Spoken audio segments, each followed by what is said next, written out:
kita. Kay nagpunta mi sa dili ka na nakailan siya nimo.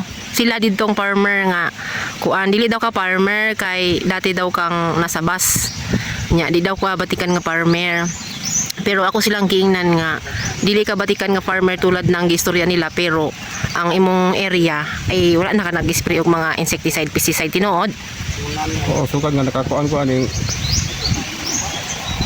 DI nga MI. MI. Oh. MI nga medisina mo na yung gi-apply. Oh. Mga tulo upat ka cropping. Nga mo ni nimong Mo na gigamit. yung ginagamit. Marog tipid kay ito sa mga gaston sa abono. Katong spray para sagbot, mura og mahal-mahal ba kay ron. Hindi ni amo na yung gi-apply karon nga medisina. Upat na ka-cropping. Upat ka cropping. Marog makita ang puna to ang iyang kuan. Kini ni ang karon oh, Ang iyang advantage. ang iyang advantage sa pagkuan. Karon pulo na ni siya kaadlaw. Karon na po kadlaw na niya. Murag makita gina tong MI nga medisina. Mga naagid siya Naagay trabaho. Trabaho sa yuta ug sa humay. So tinuod yun ilang gingon nga dili gyud ka batikan nga farmer. Dili kay sa una nang-apply ko sa bachelor, nadawat ko ng kaduty ko. Diha ako nagsugod Pila ka katuig sa bachelor? na 22 years. 22 years. Unya pila na ka years nga nagtanom, nag-farming, after ka nag-retired.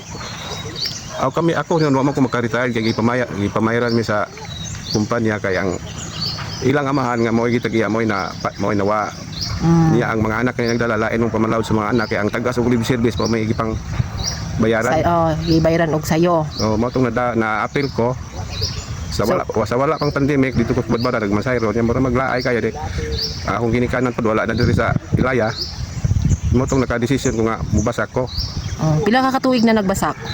Mga upat pa ka cropping 5. So sakto ilang giingon nga ikaw lagi daw ay dili gyud kuno batikan nga farmer kapareho nila. Pero ang akong giingon nila, dili tinuod siguro siya batikan nga farmer pero nag-apply ka sa bagong technology or nangita kag medyo sa mga problema sa mga farmer especially sa daga. Oo. Na problema sila sa daga, pila na kadekada sila nagtanom pero ang daga palagi nilang kasama sa tuwing mag-cropping. Ikaw kung sa man imong problema sa daga? Sa pilmero ginakong basak dire mo na among kunta basak ilaga itong mga gitawag mga dangan ug piyangaw mga mo tong pilmero na kong ugba dire sa pagsuod ginako isa duha ka cropping na ho murag wa gid minus kay abot kay ako nag-apply og abono unsa pa tong mga medisina maoro man gyapon ang sitwasyon why di na to makita ang kwan.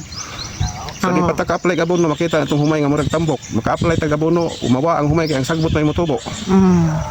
Mao ning pagkakaroon akong gikuha ng MI mga pila na tulo ka cropping duha murag makita ginato ang kwan sa MI. Kumusta ang harvest nimo sa wala pa ka nag-organic? Diferensya sa kadto pang abono gigamit mura og sa diri lang kuha ra kog 20.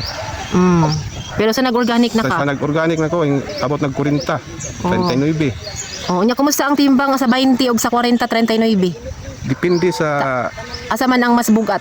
nagdepende sa saking sa harvester.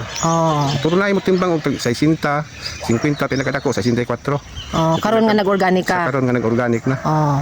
Nya unsay sukat ani nga yuta gani ya? 4,000 4.46 right now. 4,600 square meter. meter. Kulang sa 400 square meter Mag half hectare. Maghap. Oo. So, ang imong buti pasabot kuya sa una nagamit kang mga pamatay daga, kuhol, insecticide, pesticide, fungicide. Karon ba wala na? Murag makita na po nato aning sikakili di og napay mga ilaga murag na amang mga kinanan. Pero karon Murag wa man murag minus man kayo. so buti mo ipasabot nga nagamit ka sa organic ang nilaga murag wala kay kaatakiha. Wa murag mao na. Okay. So ayan po, kayo po si ano sa ganito yung pangalan ninyo? Raul Parol. Dili lagi daw ka farmer. Pero anak ko, dili siya farmer. Pero open-minded siya nga mo-adapt sa bagong technology sa organic. So, bisag dili siya farmer. Pero naulahig hapon mo nga mga batikan nga farmer kay dugay mo mubiya sa mga ini-spray nga mga lasong chemical. Mahal ba ang mga gipang spray kuya, di ba? Mahal ang pangsagbot lang. Ang antong una. Unsa nga sa klase.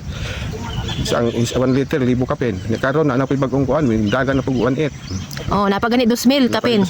Ang abono pod mura bukat yun tayo sa bursa nga magsige tag abono nga ang atong abot maurag hapon. Kumusta ang kuhol nimo?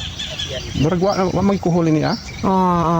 kay nawala naman ng acid, imagine ka tree cropping mo na karon. So linawin lang nako kuya no, ang mga lason nga spray nga pang mga pang piangaw, sa ba ni borer, pang atangya, wala na ka nagproblema niya. Wala na. O kato ra gyud imong gigamit. Ito yung gamit ng MI. MI at saka yung liquid nga organic full harvest, at saka yung BCA. BCA kuan. Muna yung ginagamit sa kuan sa karon. Pinaka-maintenance nimo. Muna yung gimintan. Oo. Kuya, daghang kayong salamat sa imong share. Okay lang na-upload ko to sa YouTube. Okay ra. Oo, sa Facebook. Daghang salamat ug maayong buntag. May buntag pod.